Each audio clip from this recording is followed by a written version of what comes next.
What I love is that I've been asked to present on the CPG changes with our medical director sitting in the front row.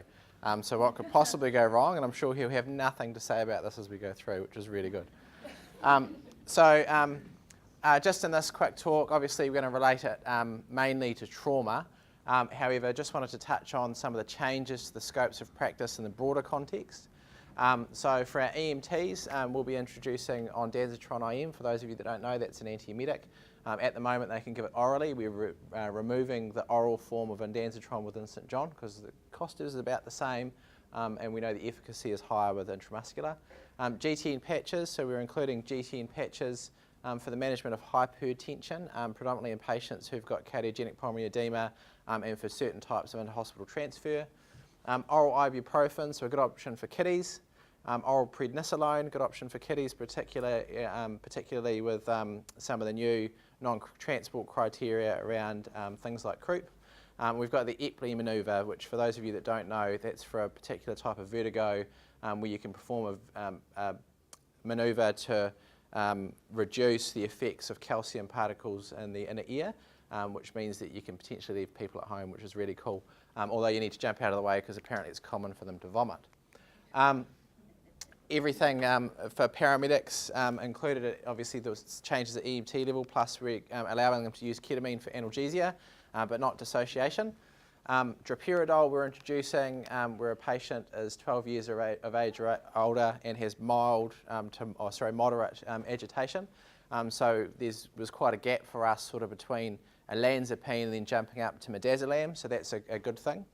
Tranexamic acid we've introduced, and basically that's for any patient with certain types of shock or any patient that you're administering fluids to who isn't enrolled in the patch trial.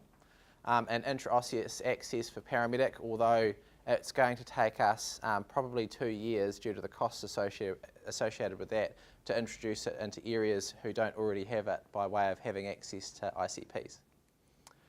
For intensive care paramedics, there's some cool stuff in here. So metaraminol IV, so that's a medicine that can help us with patients who have low blood pressure. Fascia iliaca blocks for patients who have broken femurs or fractured neck of femurs. And promethazine IV and metoprolol IV predominantly to assist us during inter-hospital transfers. So moving forward, we recognise there's going to be an increasing role for intensive care paramedics to be involved in short notice, rapid transfer between hospitals, rather than waiting for the traditional model of waiting for a retrieval team, where obviously if we've got highly skilled staff there who can move the patient quickly, we can get them to the patient to help a lot earlier. Just touching on some sections, just very briefly. Obviously, there's a lot of changes to our CPGs, but these are the sections that relate specifically to trauma. So staging. So staging is a process by which a crew will go to a medical facility to meet a helicopter. And the idea of them going to a medical facility is the patient stays in the ambulance on the ambulance stretcher. And if the crew is a junior crew and needs some support from the medical facility, then the doctor or prime nurse can come out. And if it's a paramedic, then it really, or ICP, then maybe they get some additional hands, or maybe they just got a place where everyone can use the toilet and things like that. The big emphasis here is keeping the patient in the ambulance. So we've seen a number of incidents lately where we've gone to stage with the intention of the helicopter whipping in and staying on the ambulance stretcher, but the patient's actually been taken into the medical facility. So a bit more commentary on that. Throughout, we're giving guidance on backup. So previously, there were some sections that contained information on backup and some that didn't. We were requested to include it in all sections, so we are. In terms of burns, we've talked about transport destination. So now, in the absence of major trauma, we are saying to go to a regional burn centre whenever feasible. Unfortunately, there's 4 regional burn centres. The only one that isn't a major trauma hospital is Hutt Hospital. And in that setting, for predominantly the Wellington Free staff and the lower Central South staff, we're advising them to transport to a major trauma hospital, which in that area is predominantly Wellington. And cooling, just emphasising the role of cooling. So something which I didn't know until Tony said was that cooling has a benefit for up to 3 hours post-burn injury, which is something that's not been well promulgated throughout the ambulance sector. In terms of crush injuries, some changes there. So the definition is now an entire limb crush for 60 minutes or more. We don't think it's realistic to wait for a medical specialist to get to the scene the majority of the time, so we've de-emphasised the role of a medical specialist. And we're saying, and I'm going to skip over TXA because it's the last thing that you do, so we're saying that it's acceptable to delay release of a limb, providing that the patient's not going to suffer from asphyxia, obviously. It's okay to delay the release of a limb for up to 20 minutes while you're waiting for drugs, interventions personnel that can deal with release syndrome when they get there, so up to 20 minutes.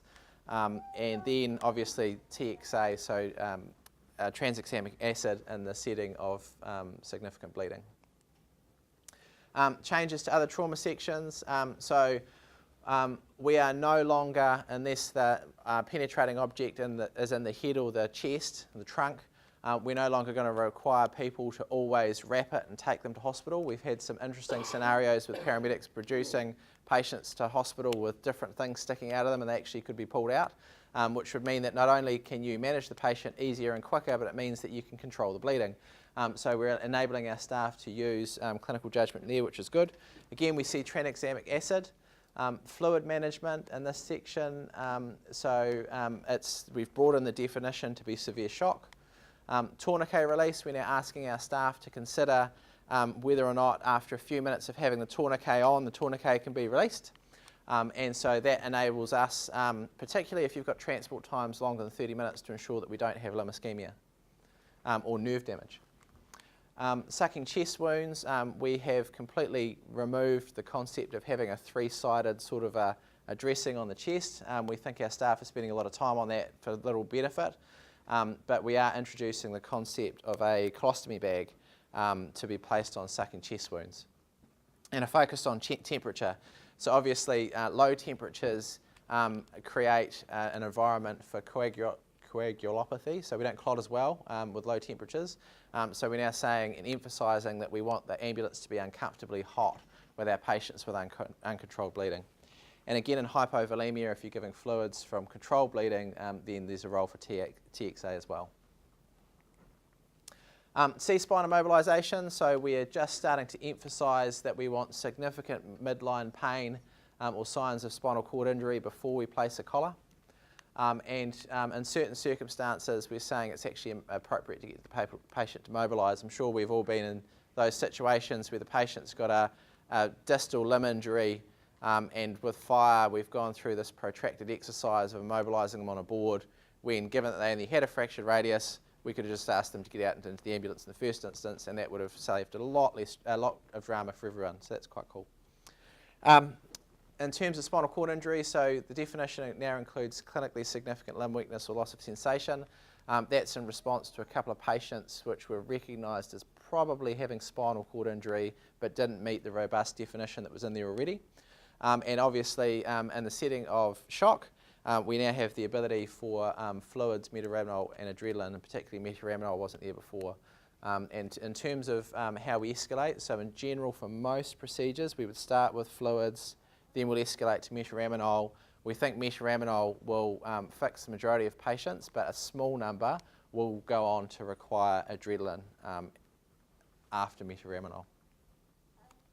Minor TBI, so a lot more information in there on assessment and referral, and obviously an emphasis on having a lower threshold for transport in the elderly.